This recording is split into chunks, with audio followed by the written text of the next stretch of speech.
మొదటగా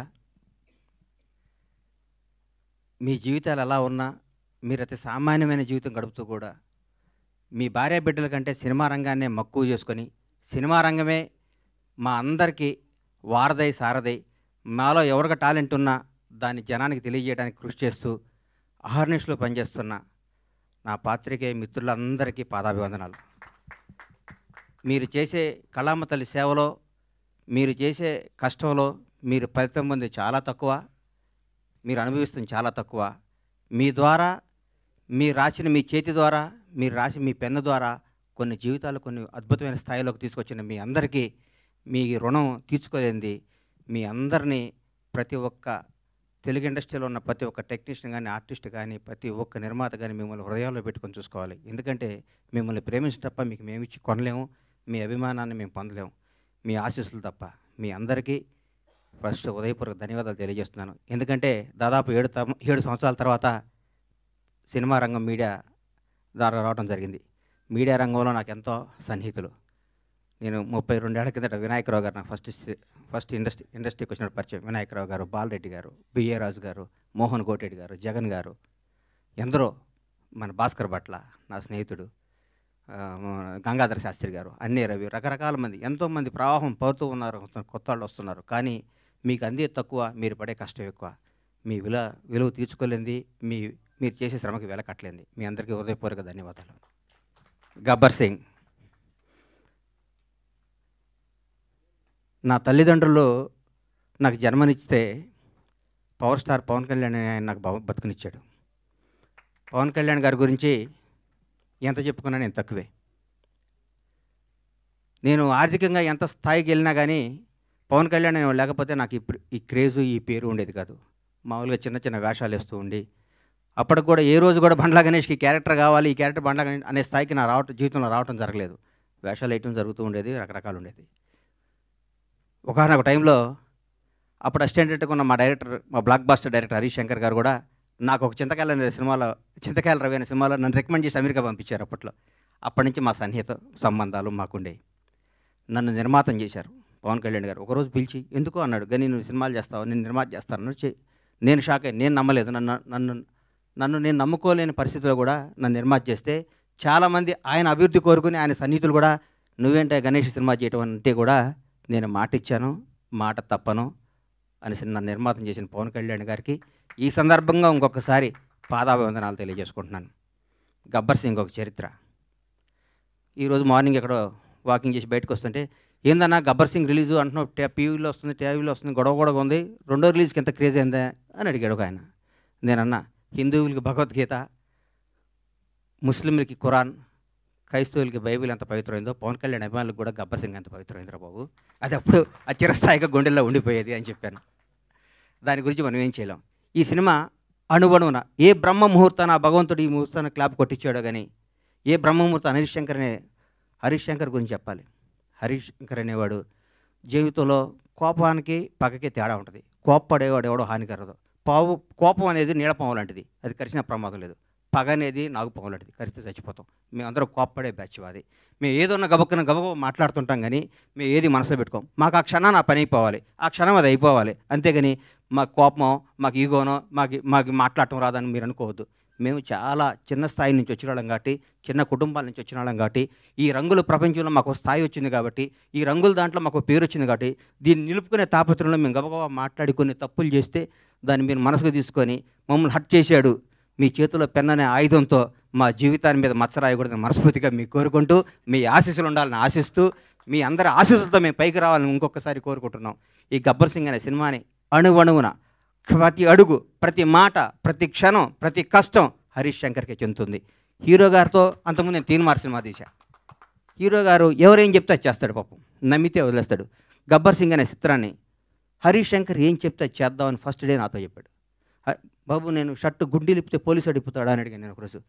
నీకెందుకురా, నువ్వు దూరం కూర్చో అనేవాడు నన్ను.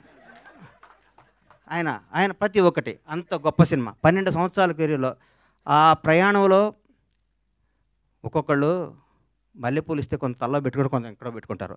హరీష్ శంకర్ని వాడుకునేవాడికి తెలుస్తుంది హరీష్ శంకర్ పవర్ ఏంటో. వాడుకోనేవాడు ఎక్కడో పెట్టుకుంటే మనం ఏం చేస్తాం దానికి. ఇప్పుడు మల్లెపూలు ఉంటాయి, కొందరు తలలో పెట్టుకుంటారు, కొందరు దేవుడి దగ్గర పెడతారు, కొందరు ఇంకెక్కడో పెడతారు. మా హరిశంకర్ అనే ఒక డైమండ్ని ఎక్కడో పెడుతున్నారు. హరిశంకర్ అనేవాడు నాకు వస్తే, హరిశంకర్ అనేవాడు ఎక్కడిదే ఆ పువ్వు అనేవాడిని ఎట్లా నేను చూపిస్తాను. నేను హరిశంకర్ అనేవాడిని అద్భుతంగా ఒక సీసాలో ఒక అద్భుతమైన సీసాలో సారా పోతే సారా సీసా అవుద్ది, పాలు పోతే పాలు సీసా, అమృతంతో అమృతం సీసా అవుద్ది. హరిశంకర్ అనేవాడు సీసాలు అంటాడు. ఆ సీసాలో అద్భుతమైన సినిమా కథ చేసుకుంటే హరీష్ శంకర్ తెలుగు ఇండస్ట్రీలో రాబోయే 25 ఏళ్ళు డైరెక్టర్గా నంబర్ 1గా ఉంటాడు. నాకు తెలుసు హరీష్ శంకర్ అంటే ఏంటో, నాకు తెలుసు. పవన్ కళ్యాణ్ గారి గురించి ఏం చెప్పమంటారు, ఎందుకు చెప్పమంటారు, ఎన్నేం చెప్పమంటారు. ఒక గొప్ప మానవత్వం గల వ్యక్తి, ఒక నిజాయితీ గల నిబద్ధత గల వ్యక్తి, నీతివంతుడు.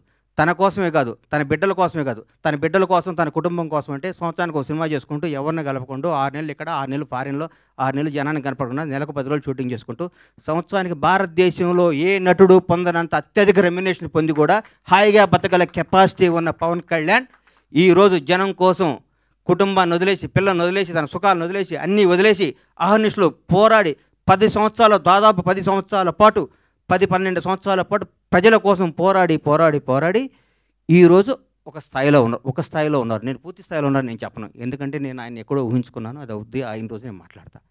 పవన్ కళ్యాణ్ ఒక నిబద్ధత గల వ్యక్తి, నిజాయితీగా బతికే మనిషి, నీతిగా బతికే మనిషి. నన్ను ఒక ఆయన, అరే హీరో పవన్ కళ్యాణ్ గారు ముఖ్యమంత్రి అయ్యారు కదా, ఒక చిన్న పని చెప్తా ఉన్నాడు. నేను పైనుంచి కింద చూశాను, నిన్ను నన్ను కొడతాడు నాయన, మన కొందరిని దూరం నుంచి చూడాలి, కొందరు దగ్గరికి వెళ్తాను ట్రై చేయకూడదు, మనకు అనవసరం అవన్నీ, ఆయన ఎప్పుడు పిలిస్తే వెళ్దాను వదిలేయని చెప్పాను. అట్లాంటి పవన్ కళ్యాణ్ గారితో గబ్బర్ సింగ్ లాంటి సినిమా తీయటం, దాన్ని రిలీజ్ చేయాలని 1 year బ్యాక్ నేను, నా మిత్రుడు మర్చిపోయాను. ఈ గబ్బర్ సింగ్ అనే సినిమాని ఎట్లా రిలీజ్ చేయాలంటే దీన్ని హీరో గారిని నాకంటే ఎక్కువ ప్రేమించేవాడు ఎవరున్నారు, ప్రేమించి ఈ సినిమా రిలీజ్ చేయాలి, ప్రేమించి ఈ సినిమా డైరెక్ట్ చేశాడు హరిశంకర్, ప్రేమించి ఈ సినిమా తీశాను నేను, ప్రేమించి అద్భుతంగా మ్యూజిక్ చేశాడు దేవిశ్రీ ప్రసాద్. ప్రతి ఒక్కళ్ళు, రమేష్ రెడ్డి గారు కానీ, సతీష్ కానీ, ఆ కోడేట్లు కానీ, మా బాబీ కానీ, రామారావు గారు కానీ, ప్రతి ఒక్కళ్ళు ఈ సినిమాకి, మా విజయ్ కానీ డైరెక్టర్ అయ్యాడు, విజయ్ కానీ ఒక్కళ్ళు కాదు, మా హనుమంతరావు గారు కానీ, మా సుబ్రహ్మణ్యం కానీ, మా అయ్యప్ప కానీ, మా ప్రొడక్షన్ కానీ, మా టీం, మా శ్రీనివాస్ గారు కానీ, ప్రతి ఒక్కళ్ళు ఈ సినిమా ఇది కొట్టాలి సార్, ఇది కొట్టాలి, ఇది పండగ.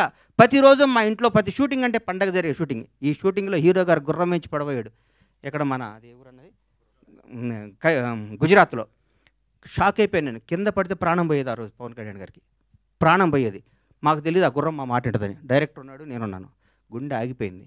ఆ రోజు పొరపాటున ఎన్ని ప్రమాదాలు తట్టుకున్నామండి ఈ సినిమాలో, ఎన్ని ప్రమాదాలు, ఎంత కష్టపడ్డాడండి హీరో గారు.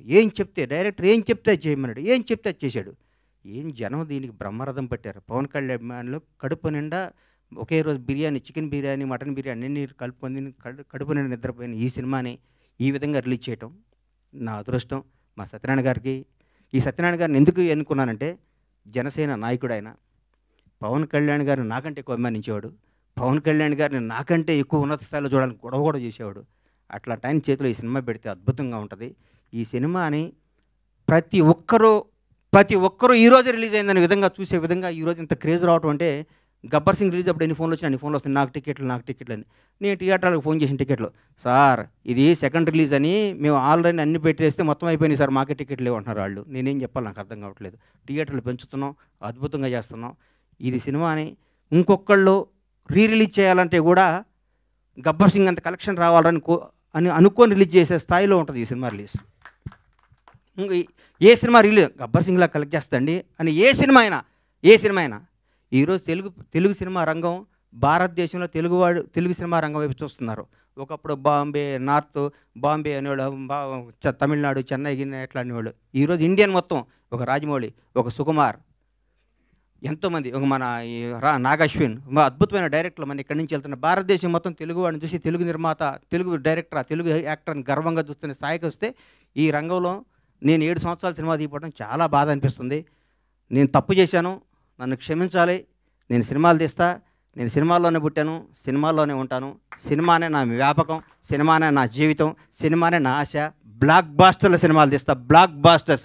ఇండస్ట్రీ మొత్తం బండ్లా గణేష్, పరమేశ్వర ప్రొడక్షన్స్ అంటే ఏంటో మళ్ళీ చూపిస్తానికి అదే సంకల్పంతో బతుకుతానని మీ అందరూ ఆశీస్సులు కావాలి, మీ అందరూ అభిమానం కావాలి, మీ అందరూ ప్రోత్సాహం కావాలి. ఎక్కడెక్కడ నేను చిన్న తప్పులు చేస్తే నన్ను క్షమించి నన్ను రెక్టిఫై చేయాలి, కానీ దాని మీద రాయకూడదు మీరు. అది నా విన్నపం. ఎందుకంటే వీడు దొరికాడని రాస్తారు, అది నా విన్నపం. అందుకే థ్యాంక్ యూ.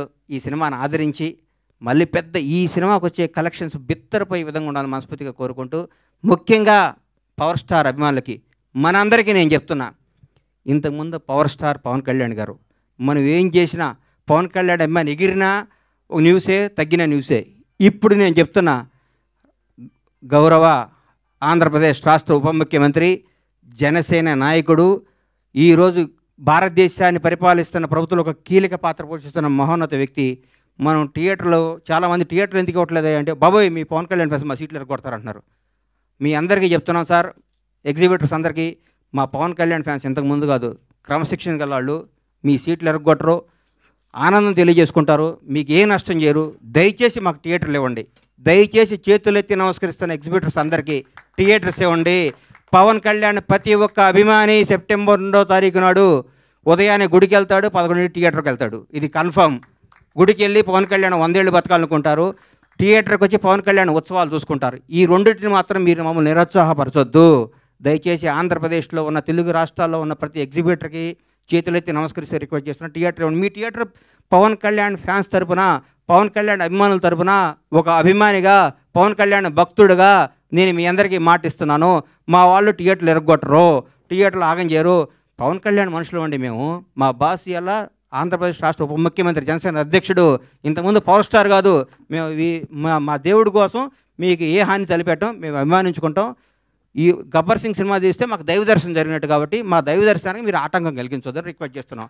ఈరోజు ప్రతి ఒక్క కార్యకర్త, తెలుగుదేశం లేదు, బీజేపీ లేదు, ఆంధ్రప్రదేశ్లో ఉన్న జనసేన ప్రతి ఒక్కళ్ళ రోజు థియేటర్లో ఉంటా ఉంటున్నారు. మీరు థియేటర్లు ఇవ్వకపోతే ఎట్లా సార్? ఇవ్వండి, దయచేసి ఇవ్వండి, మమ్మల్ని ఎంకరేజ్ చేయండి. Thank you. Super sir, thank you so much.